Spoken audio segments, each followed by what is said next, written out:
Hello, punters. Welcome back for week 3 for Tips with Troy Little here at Foxcatcher. Before we get into the tips for this week, we're just going to have a quick reflection on last week and how we went. There was a bit to talk about. Let's start off with our first tip. Our strongest tip last week was come to party. It was sent out early. The early shoppers were crowing $2.70 on opening into $1.50 at jump. A massive steamer. The map was good for us. He jumped well. He got to the front. He let the speed go, which I was slightly concerned about on the top corner, but his fitness and his strength got us over the line, got us off to a great start. Everyone was happy and everyone had a bank early. We moved on to the next tip, Sunset Whisk, $5 into $3.80. She just didn't quite hit the start. She got caught wide outside of a few mid-trackers like Tammy McIver just hanging her up the track. She never got into her groove. She ran 5th, slightly disappointing. Poor Quimby, our each way bet of the night, opened $8, smashed into $5 on the jump. Ran 3rd. I was very excited down the back. The map worked perfectly. I thought it was in a winning position. He went in, he didn't go through, he went out, and he sort of just dwelled and didn't put his head down. It was a slightly teasing run, but we got away with it. Each way play ran 3rd, and we got the top odds. The 4th tip was Upset Sunset, probably the most disappointing run of the night for mine. The map worked out perfectly. 350 into 280 late. She was steamed late. I think the mappers thought she was going to lead. She did. She was a shot duck early. I was disappointed with her run, and I'll be looking forward to see if she can regain that in the next few starts. And the last tip of the night, Shimmer Blush, 5 into 460. Lobbed a good spot again. I thought I got the map right. I was pretty confident a lap out. Didn't quite run its rating. When I went back and had a look at my ratings from the week before, was a couple of lengths off. So they aren't machines. They are animals. They're not going to run what you expect them to run all the time. He ran 3rd. He was slightly disappointing. Overall, the night started off hot. It finished a bit sour, but we were on a lot of firmers. Every dog firmed in the market. And it's important, punters, if you're doing your form and you're betting, you want to get top odds. It's a good feeling, but they've still got to hit the line as well. Let's look forward to this week's tips. Our first selection this week and our most prominent tip for the week will be coming at race 5, guys. Lamppost, dog 2.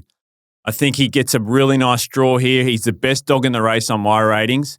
I think his main danger is dog 7, Mr. Manfredi, who's a slow beginner. So he's going to be in a world of hurt out there needing a lot of luck. I think we've got a great map advantage. We can go forward. He's got a hot run over 500 metres here.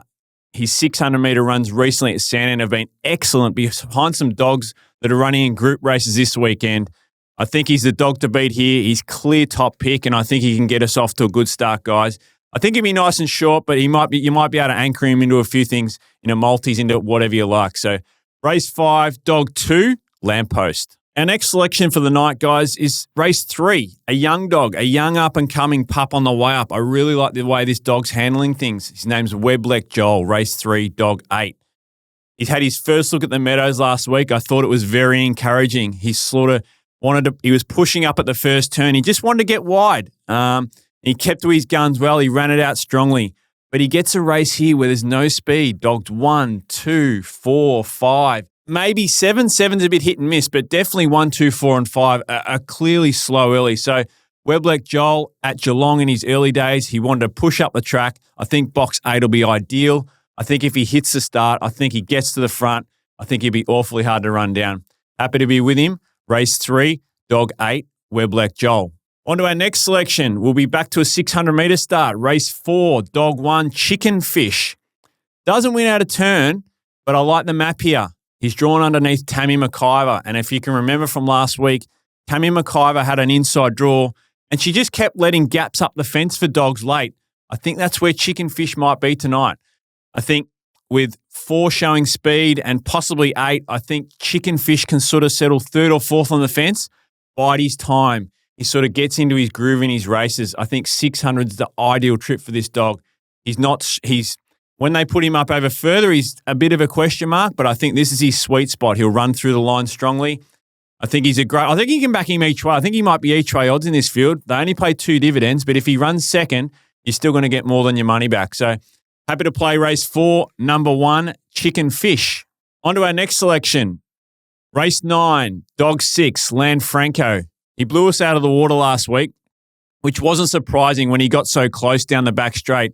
I like the placement here from the camp. They've put him back to a 500.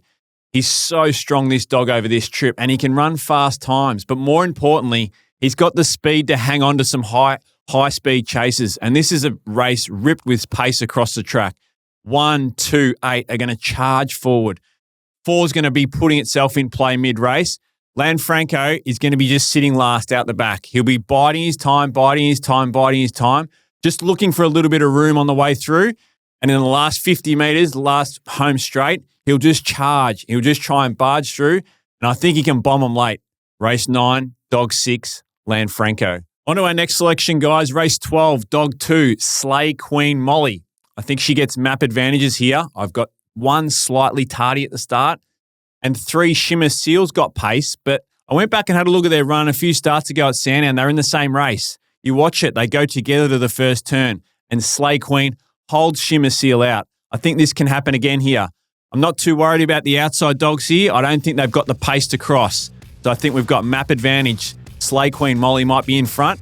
I'm hoping 1 and 3 can sit second and third, guys, because they're pretty weak at the back end, and I don't think they're the dangers. So if they can be roadblocks for the strong dogs out the back, I think Slay Queen Molly can pinch this race.